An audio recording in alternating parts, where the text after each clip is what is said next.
in my mind, the biggest battle that you fight in personal finance is lifestyle inflation.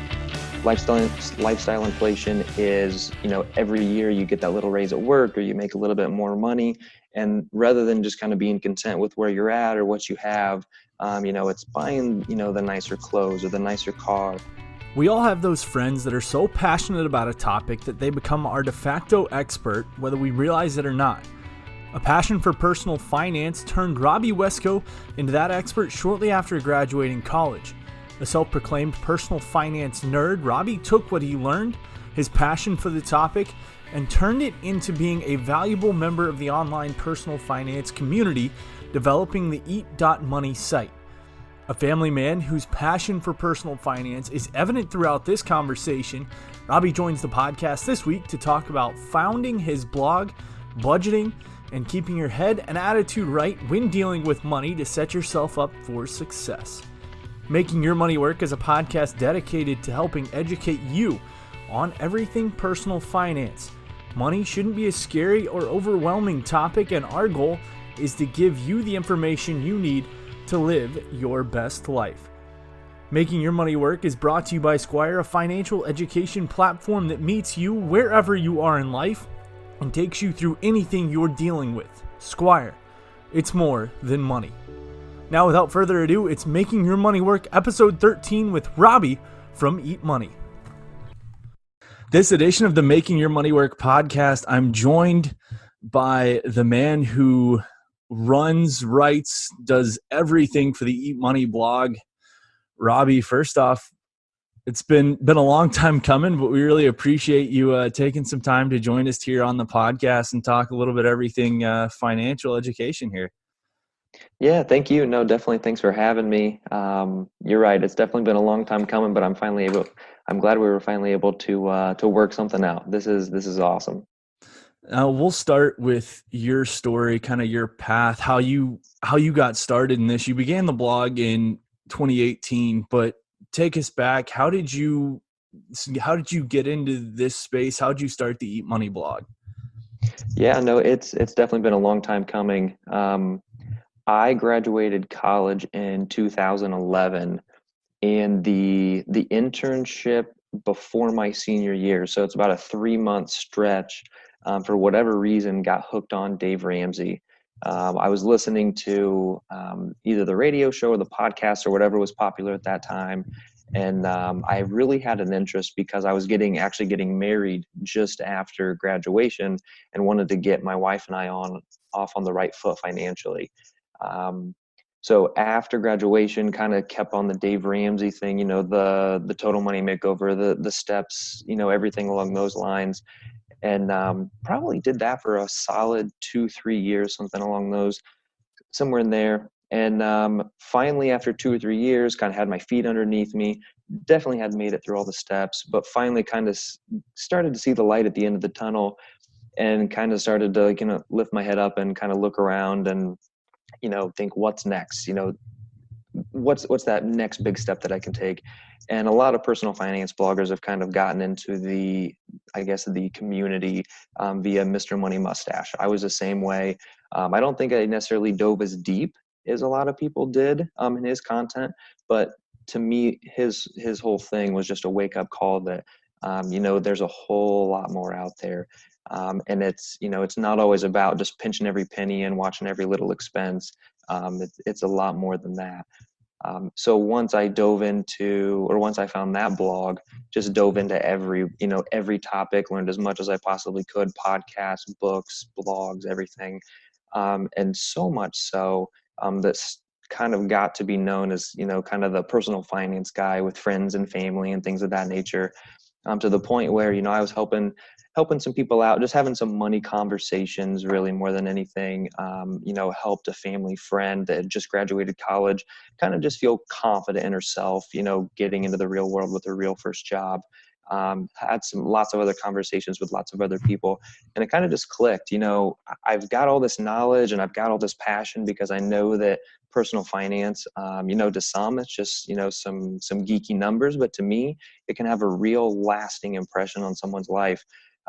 So from there, I decided, I'm going to start writing about it. And that was about a year and a half ago or so. And it took a little bit to feel comfortable blogging and the whole nine yards. But August of last year, I put my first post out there, and I've been writing ever since, and definitely some ups and downs, but it's all about just having that positive impact and just meeting new people. You mentioned that you realized that, or you got to a point where you realized it didn't have to be about pinching every single penny, and you could go through other ways to kind of give yourself the life you really want while still making smart choices. Was there a moment that clicked for you, or what was kind of the lead up to realizing that? That's a good question. I think it really came down to the fact that I was newly married, and having the mindset that I did, diving into Dave Ramsey, I was certainly the saver in the relationship, and I think it's always great if you can have a nice balance between your spouse and yourself. And my wife is the spender, and there's absolutely nothing wrong with that. And we would just have constant conversations about this little expense and that little expense. And I guess just one day the light bulb went off, and I realized that dollar, that $5. Not as big of a deal as I'm making it. And I kind of just took a step back and realized that all these bloggers that I'm following, they've been in this game for 8, 10, 20 years, who knows how long. And I need to stop comparing myself to those people. And I just need to focus on really enjoying life and kind of having a long-term vision for where I want to go. And as long as I'm taking some baby steps in that direction, then we're going to call it good, and not so much worried about, getting there in 12 months or 24 months. As you've gotten into this space, and you mentioned helping your friends, dealing with Yeah. other people that you've interacted with, whether it was social media and other ways, how big has that issue been of constantly comparing themselves to other people continued to come up when it comes to personal finances? Because it's really become a taboo topic almost, because it seems like everyone's always comparing each other. Oh, you're 100% right. In my mind, the biggest battle that you fight in personal finance is lifestyle inflation. Lifestyle inflation is, every year you get that little raise at work, or you make a little bit more money. And rather than just kind of being content with where you're at or what you have, it's buying, the nicer clothes or the nicer car. And then what I've found, at least in my personal life, is just kind of observing and reading and learning, is that a lot of times people get themselves in trouble if they just kind of lift themselves up and look around and look to see what other people are buying and what other people are spending their money on, or the vacations that they go on, or what have you. And the more that they look around and think, well, if they can do that, then I need to do that. It kind of ratchets up that spending. And kind of just going back to what I said earlier, it's really just about being happy, being content with what you have. And a big part of what I kind of preach at Eat Money is tracking those expenses, and not necessarily trying to pinch every penny, but being aware of where your money's going, so that the money that you are spending is aligning with how you want to live your life. When you dive into that, because a lot of people track or will preach budget. When you dive into kind of tracking your expenses, how do you like to kind of break things down as far as that budget, or tracking what goes where? That's a great question. And to me, I've certainly been through what I would call kind of an evolution as a budgeter. And it started with pen and paper, writing everything down. Next, went to and I guess started there and realized, okay, this is not something that I can keep up forever. But I think it was very important that I went through that. After the pen and paper, then came the Google spreadsheet. And from there, same thing, not something that I thought that I could keep up forever, but it was a valuable experience, going in and typing in every transaction, doing the math. You really become aware of where you're spending your money. Where I've been at for probably the last 3 to 5 years, and will continue to do so. Starting in, I believe, January of 2014, I started cataloging every transaction, and I have done so thus far. Granted, started with pen and paper, did the evolution. Now I use an app called Tiller, and it's via, I'm not sure if you're aware of it, but it's via Google spreadsheet. So it pulls in all your transactions. It's very time efficient. You can just categorize everything very quickly. And that just keeps me aware of where I'm spending my money. And I used to go very detailed on, what categories and things like that. Again, just to kind of be aware of where I'm spending my money. There's no right or wrong answer, and every person's different. But I want to make sure that, if my family is really important or a nice car is very important to me, then I'm going to put my money into those things. And using Tiller, using any budgeting app is going to allow you to do that. It's almost become a running joke, I feel like, because it gets beaten to death. That expensive coffee, and nowadays with Disney Plus, it seems like that extra subscription is what people are always talking about, that little bit. But as you did that, was there an expense or a recurring expense that kind of caught you off guard, that you kind of, oh wow, I'm really spending that much for XYZ, or over the month I'm spending that much there? Was there anything like that for you? So the most conversations that happened early on in, my budgeting experience, and definitely early in my marriage, was about that. You brought it up, that, that $4 or $5 coffee. It was just so aggravating to, try and track every little thing, and then, there goes $4 or $5. And that was one of the things that kind of got the light bulb off, that, hey, maybe that's not something that you need to do 365 days a year, but doing that a couple times a week, that's not going to break the bank. And if it does, that's fine. Everybody's in their own personal financial situation. And you just, again, need to be aware of that. And if your priority is you want to have a nice coffee a couple times a week, then maybe you just need to sacrifice in other areas, like, your Disney Plus or your cable. I mean, the cable's the other one that I probably haven't had for 4 or 5 years. And, I was just doing the Netflix and Hulu and things of that nature. So it didn't really sacrifice a whole lot. It just looked different than, maybe some of the other people in our lives. And is that something, as you've talked to your friends, talked to your family, that you kind of, it seems like we continue to come back to that mindset of, figuring out what's important to you.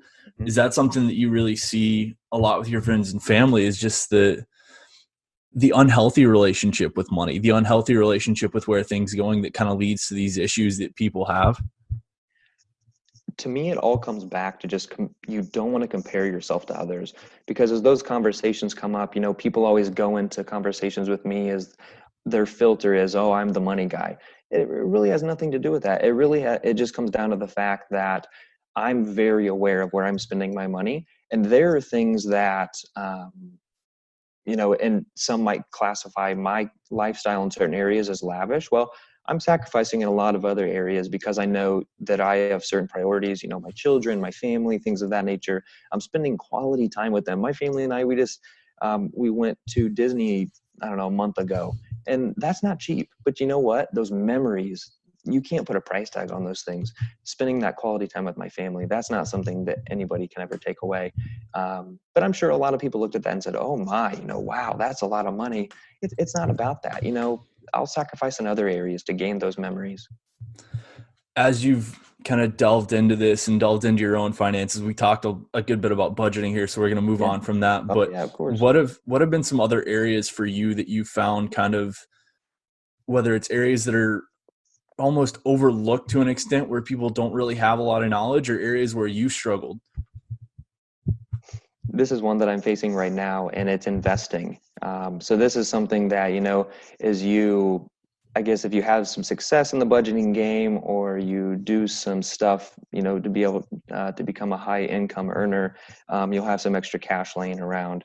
And investing is one of those topics that I'm definitely tackling right now. On the retirement side, I'm very much, just put it away and don't look at it for 30 or 40 years. But for whatever reason, I've just got a lot of cash sitting around, and I'm just scared to pull the trigger. You can read every personal finance blog in the world, and it says, oh, it's simple, do A, B, and C. But the biggest thing that I've learned about personal finance, that it's so much more about the mindset and the attitude that you bring to it than the numbers.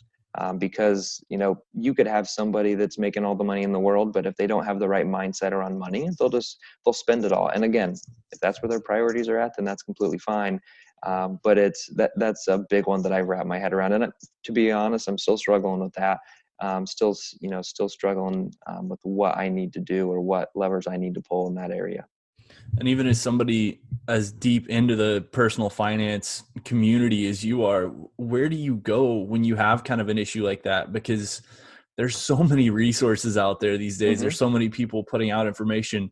For you personally, what's your path when you come across a topic that you start to struggle with? You're like, I need more on that. 100% it's books. There's nothing against all of the personal finance bloggers out there. But when they go and they put a post together, it's going to take a couple hours.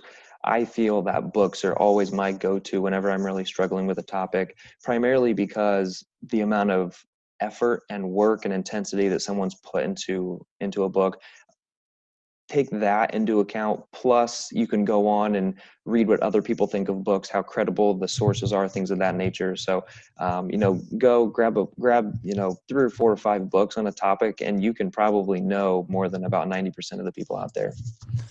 We'll segue right into one question I like to ask some Yeah. people as we go along, or some of their favorite books and some of the books that really helped them. So you kind of led me perfectly into it there. Yeah. But for you, what are some of those books for you that are kind of the Mount Rushmore of personal finance books, for lack of a better phrase? That is a great question. So I'll be honest with you. So I'm a personal finance nerd, also a big book nerd, to the point that I don't even know. Sometime after I graduated college, probably 2012, 2013, started tracking the books that I read because I found that I kept kind of rereading them. So I don't know how many books I've read up to this point, but I read and listen. Once you have a family, it becomes about consuming the books. It doesn't necessarily mean you have to read them. Probably about 30 or 35 years where I sit. And honestly, a lot of the books that I've been tackling lately are more about the mindset more than actually personal finance. One book that jumps out to me and that I'm a big proponent of is Extreme Ownership by Jocko Willink. It's, again, more on the mindset side, but it's all about just taking ownership of your situation and doing everything that you can to dictate the outcome. I actually have that sitting right behind my computer right now, and is one that I'm reading myself. So, Fantastic. great suggestion as well. But we'll just kind of continue with that. Were there, a lot of people will mention books that they read when they started, Mm-hmm. as far as finance goes. Were there some for you that you read when you started that you still kind of go back to, or that kind of really helped jumpstart you? The first one that comes to mind is Rich Dad, Poor Dad. That's one that you're going to hear a lot. But that one is the first one that really opened my eyes to you need to buy assets and you don't need to buy liabilities. And it's really that simple. Like, a lot of the greatest, most profound things in life are simple, and that is definitely one of them. Another book that comes to top of mind is Your Money or Your Life by Vicki Robbins, I believe. And that's probably more on the mindset, but definitely a good one that I remember having a positive impact on my life. All right, Robbie from the Eat Money blog, really appreciate it. If people want to connect with you, read your stuff, where can they go to do that? Yeah, so go to eat.money. It's not eatmoney.com, it's eat.money. And then I'm at Eat Money blog on Twitter. Hit me up, find me wherever you want, and ask me all the personal finance questions you want. Beautiful. Robbie, thanks so much. We appreciate it. Sounds good. Thanks a lot. Thanks for having me. Now, if you enjoyed this episode as much as I did, make sure to click that subscribe button and leave a rating, and let us know how we're doing, what we can do to help you, and what topics you want to hear. Additionally, if there's someone you think would be a great interview for the podcast, make sure to follow us on social media and let us know. We at Sqwire are here to help you, so don't be afraid to reach out no matter what question or issue you're running into. We look forward to hearing from you and talking to you on social media.